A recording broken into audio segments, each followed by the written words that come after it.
أهلا بكم من جديد مشاهدينا الكرام. يعني مثل ما وضحنا قبل الفاصل فإن فضيحة أجهزة الكشف عن المتفجرات أثارت العديد من التساؤلات حول عمل هذه الأجهزة، ودعت لجنة الأمن والدفاع في البرلمان إلى عقد جلسة تحقيق بشأن قضية توريد أجهزة بريطانية رديئة لكشف المتفجرات إلى العراق.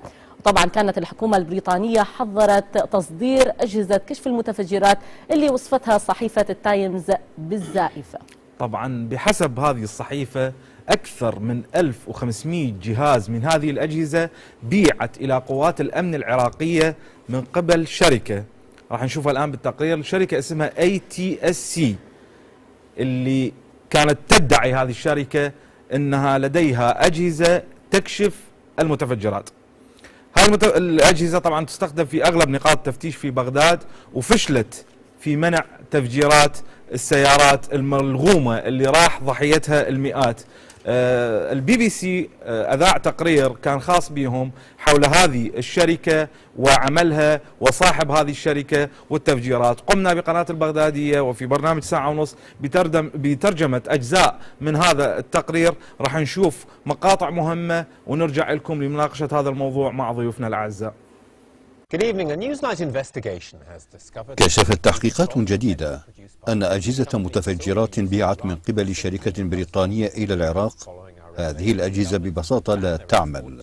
الحكومة العراقية صرفت مبلغ 85 مليون دولار على هذه الأجهزة التي فشلت في الكشف على أي متفجرات، ليبقى المئات يسقطون ضحايا للتفجيرات.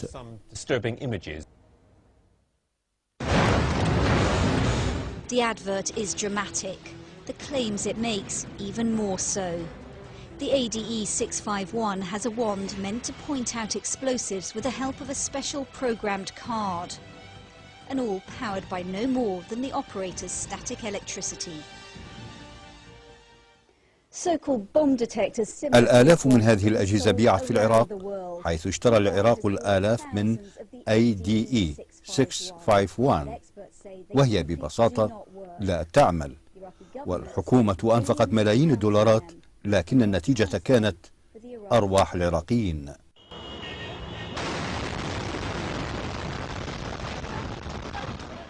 Three times in the past few months, Baghdad has been hit by coordinated waves of bombings. This was last October. This could have passed through the city's security to devastating effect. Well, the ADE 651 is in use at most checkpoints in Baghdad. هذا الجهاز يستعمل في أغلب نقاط التفتيش العراقية، وكل واحد من هذه الأجهزة كلف حوالي 40,000 دولار، والحكومة العراقية صرفت 85 مليون دولار لشراء هذه الأجهزة. هذا الجهاز لا يعمل، وأنا متأكد أنه لا يمكنه الكشف عن أي شيء. أعتقد أنه من الصعب على أي شركة بيع سلعة تتعلق بحياة الناس، لأن هذا سيجعلها في خطر.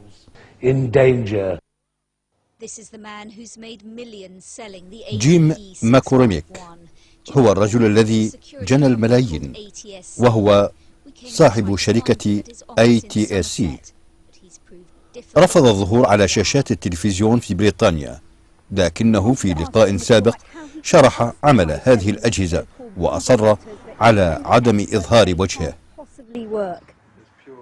Back in November, he did agree to talk to local BBC correspondent Clinton Rogers, but only on condition his face was not shown. And he made some extraordinary claims for his device. In ideal conditions, you can be up to 1 kilometre away. A kilometre? A kilometre. Right, so this card will help this device. مستر جيم هو صاحب الشركة ATSC. Jim McCormick may be hiding. ليظهر فيما بعد على شاشات التلفزة العراقية مع الشخص المسؤول عن مكافحة التفجيرات في العراق، وعرضوا على الصحفيين كيفية عمل هذه الأجهزة. The grenade the device is meant to detect is placed in full view of the operator. No surprise, it points at its target. It would be comic if the consequences weren't potentially so tragic.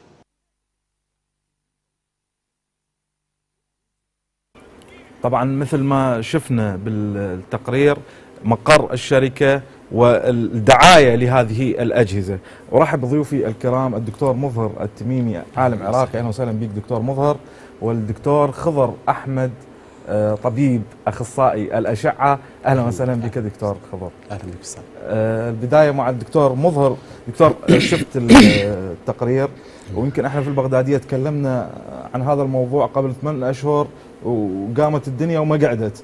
كيف هاي الأجهزة، وهاي الأجهزة درجة أولى، بالتالي الآن أصبح إلقاء قبض على الشخص صاحب الشركة وأجهزة لا تعمل. بسم الله الرحمن الرحيم. هذه الأجهزة صارت متابعة من قبل جميع العراقيين ومعروفة يعني من فترة طويلة، كانت تستخدم، وكان العراقيين مأملين عليها أنه فعلا تؤدي الغرض من عندها. لكن الانفجارات الكبيرة اللي حصلت في بغداد اللي سميناها بالأيام الدامية، الأحد والأربعاء والثلاثاء وتبعتها الأخيرة، يعني ما استطاعت هذه الأجهزة أن تكشف أطنان، يعني حاوية فيها طنين أو 4 أطنان من المتفجرات، ما تم اكتشافها، بالرغم من أنه أكيد عبرت على أكثر من يعني 4 أو 5 سيطرات حتى وصلت إلى أهدافها. فإحنا شخصيا يعني أو أي مواطن عراقي يقدر أيضا يتحسس من خلال تواجده بالشارع العراقي لما يمر من نقاط السيطرة ويراقب عمل الشرطي اللي حامل هذا الجهاز. وكثير من الأحيان كان يأشر الجهاز على السيارة ويوقف الشرطي ويقول له عندك السلاح. طبعا هذا السؤال أيضا ساذج، يعني هذا ما المفروض ينسأل هكذا سؤال، لأنه اللي جاي عنده سلاح أو جاي عنده متفجرات فهو راح يقول أنا عندي متفجرات وأنا شايل سلاح. المهم فيقول له لعد ليش أشر عليك الجهاز؟ يقول له شايل كحول، شايل ريحة، عندك بلاتين بأسنانك. فإذا طلع عنده شايل عطر أو شايل أدوية معينة أو شايل عنده حاط بلاتين بسنونه، يقول له روح لعد هاي هو أشر عليها. فيبدو أنه هذا الجهاز يعني يعمل على نظام البطاقات، ومثل ما انكشفت أخيرا واعترفت السلطات البريطانية أنه هذا الجهاز يعني غير مخصص لكشف المتفجرات، وإنما هو مخصص لكشف عمليات السرقة لكثير من المواد اللي تبيعها السوبر ماركتات. يبدو أنه هذا الجهاز يعني مصمم من قبل شركة كامبريدج البريطانية. وهناك تقرير تابعناه أيضا على الBBC يوم 24 يوم السبت الماضي، أنه هناك فريق برئاسة البروفيسور كوهن رئيس قسم الكمبيوتر في جامعة كامبريدج تحدث عن هذا الجهاز، وقال بالصريح الواضح أن هذا الجهاز لا يصلح لهذا الهدف نهائيا. هذا مخصص للكشف عن أجهزة عن عمليات السرقة للمواد اللي تبيعها السوبر ماركتات. ومثل ما تعرفون هو يعمل على مبدأ البطاقة، اللي هي خلينا نقول هذه البطاقة تحمل معلومات عن المادة المطلوب الكشف عن سرقتها. فلما يريد يكشف مادة أخرى يبدل البطاقة للمادة الثانية. يبدو أنه نفس الشركة هاي أو نفس الجهة المخترعة أو المصممة لهذا الجهاز هي عندها أجهزة مشابهة لهذا الجهاز من حيث التكنيك ومن حيث الشكل، فتستخدم لكشف المتفجرات، وموجودة حقيقية تستخدم لكشف المتفجرات، لكن ليس اسمها بالADE-651، وإنما اسمها واللي صرح عنها الدكتور كوهن، هذا رئيس قسم الكمبيوتر في جامعة كامبريدج، HEDD1. هذا جهاز حقيقي لكشف المتفجرات. يعني في الشكل هذا غير جهاز أصلا، غير جهاز. بالشكل يشبه هذا الجهاز. ويبدو أن سبب قيام السلطات البريطانية بالكشف عن هذه الحقيقة أن هناك مجموعة من السراق سرقوا تصاميم الجهاز الشكلية، ما قادرين يسرقون التصاميم كلها من حيث المحتويات للتكنيك المعتمد، فصنعوا جهاز بالشكل وعبارة عن سراق وهواة. هو الجهاز بسيط في شكله وفي يعني مضمونه، لكن يبدو ما قادرين يتوصلون إلى التكنيك الخاص بجهاز المتفجرات، لأن هذا التكنيك مثل ما وضح ومعروف علميا مثل ما وضح الدكتور كوهن، هذا يعتمد على الأريل بشكل رئيسي، على الأريل مال الجهاز اللي هو يبعث موجات كهرومغناطيسية تصطدم بالسيارة أو العربية اللي حاملة للمادة المتفجرة، راح توصل هذه الموجة الكهرومغناطيسية إلى ذرة أو لا جزيئة النيتروجين المربوطة بآصرة مع ذرة الأكسجين اللي هي تكون جزء من جزيئة. هذا تحليل الجهاز علميا، لكن هو الجهاز الآن أثبت فشله بدليل هذا التقرير اللي بثيناه وبدليل التحقيقات اللي صارت مع لا خلينا نكمل لأن اعترفوا بها، هذا اعتراف حقيقي من الجهات خلينا نقول الحقيقية المصنعة لهذا الجهاز، أنه هذا الجهاز الحقيقي الموجود ليس هو هذا الجهاز، وإنما هي يبدو شركة شبه وهمية حتى ما عندها موقع. يعني لما تدخل على الموقع مالتها الآن يعطيك يقول لك أندر كونستراكشن، يعني تحت الإنشاء. وإحنا يمكن شفنا يعني بناية الشركة. نعم. يعني بناية شركة، هاي شركة تتعاقد ب 85 مليون دولار مع الحكومة العراقية برقم، يعني هاي الشركة يمكن كلها مكلفتها. فخليني بس أوضح المبدأ العلمي، أنه هاي الموجة الكهرومغناطيسية لما راح توصل إلى الآصرة اللي تربط النيتروجين بالأكسجين، راح هذه الآصرة تمثل طاقة، راح تتحمل الطاقة هذه على الموجة الكهرومغناطيسية فترجع إلى الجهاز، إلى الأريال مال الجهاز، فتجذبه بالاتجاه. لكن هم الشركة المصنعة للجهاز الحقيقي يعترفون أيضا أن هذا الجهاز بعيوب. ليش؟ لأنه هو يعتمد الأريال اللي يعتبر أنالوج مو ديجيتال. نعم. هذا ممكن حركة الفاحص بإيده إذا ما كانت منتظمة ومتناظرة تأثر عليه. ممكن الرياح إذا هبت في موقع الفحص تأثر عليه، لأن هو عبارة عن أريال سويفل يمين يسار، يعني يتأرجح يمينا ويسار. دكتور هذا الموضوع ما له علاقة بالإشعاع نهائيا. هي الالكترومagnetic ويف اللي اشار لها، هو طبعا كل نظام موجي له تاثيرات جانبيه اكيد. نعم. بس انت باي موضوع معين في الجانب العلمي او في اي جانب من جوانب الحياه هنالك موازنه بين الفائده والاضرار، يعني التاثير الجانبي والفائده المرجوه. فحضرتك تعمل نسبه وتناسب بين الفائده المرجوه وبين الضرر ونسبه الضرر وايقاع الضرر، وبالتالي توازن امورك. اذا كان مقدار الفائده كبير ومقدار الضرر اقل بكثير، راح يؤدي هذا ويصاغ الى استخدام هذا الشيء او هذه الفائده العلميه في الجوانب الايجابيه. اذا كان العكس راح تضطر الى التخلي عن هذا الجهاز او هذه الخاصيه العلميه، وتبادر الى تغيير او تبديل او اختراع نظام جديد لتواكب الهدف المرجو من هذا الموضوع. بالتاكيد. طبعا نوران، يمكن مطالبات كثيره من اعضاء مجلس النواب للتحقيق، اجراء تحقيقات بعد ما انكشف. نعم. حضرت لنا تقرير يمكن؟ اي نشوف التقرير وننشر. بعد ان برزت فضيحة أجهزة كشف المتفجرات الوهمية كواحدة من أبرز القضايا في العراق، حذر نواب وفي وقت متأخر من استخدام هذه الأجهزة، وطالبوا بسحبها من جميع القطاعات العسكرية، خصوصا الأجهزة المحمولة والمستخدمة في السيطرات المتحركة.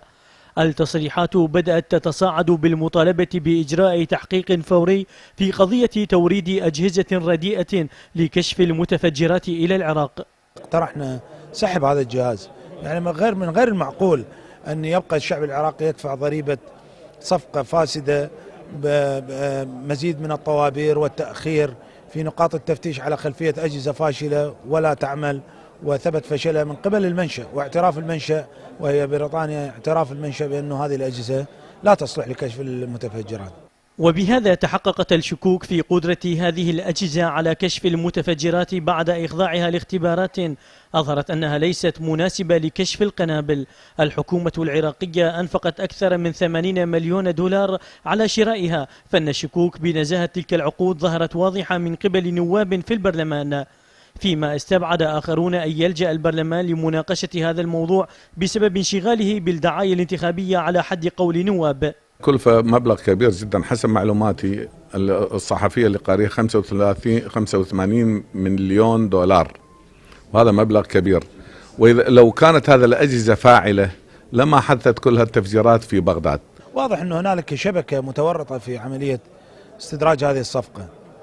المعلومات اللي عندنا تقول أنه قيمة الجهاز في بريطانيا لا تعدى 450 دولار، وسوق للجيش العراقي والمؤسسات الأمنية بفئتين، فئة أكثر من 16,000 دولار وفئة ب 60,000 دولار. فيجب إعطاء فرصة على الأقل 30 يوم للنواب للذهاب إلى مناطقهم لتحشيد قواعدهم الجماهيرية للمشاركة في الانتخابات. الصفقة التي أبرمت مع هذه الشركة الوهمية التي اعتقل مديرها العام في بريطانيا قد تم شرائها بعشرات أضعاف سعرها الطبيعي، وبالتالي لا بد من البحث عن تفاصيل هذه القضية. أنا من خلال وجودي في لجنة الأمن تابعت الموضوع مع مفتش عام وزارة الداخلية وسأتابعه إن شاء الله، وأطلب من السيد رئيس الوزراء التدخل مباشرة في هذا الملف للكشف عن المفسدين والفاسدين الذين كانوا السبب في شراء مثل هكذا أجهزة غير قادرة على كشف المتفجرات. الأجهزة المحمولة والخاصة بكشف المتفجرات ما يزال العمل بها قائما إلى الآن في بعض المحافظات. المراقبون يؤكدون أن هذه الأجهزة فشلت في منع تفجيرات السيارات الملغمة، خصوصا التي حدث تواخر العام الماضي في العاصمة. علي مطير، البغدادية، بغداد. طبعا مثل ما شفنا الآن ظهرت التحقيقات والمطالبة بإجراء تحقيقات سواء في بريطانيا والعراق، ويعني الوصل من الإعلام البريطاني بالذات بالتحديد أنه سعر الجهاز وصل إلى 40,000 دولار للجهاز الواحد وصل للعراق، بينما كشفت الآن أنه الجهاز ما يتعدى مئات الدولارات. يعني هذا مصيبة. يمكن الاعتراف الأخير لهذا السيد جيم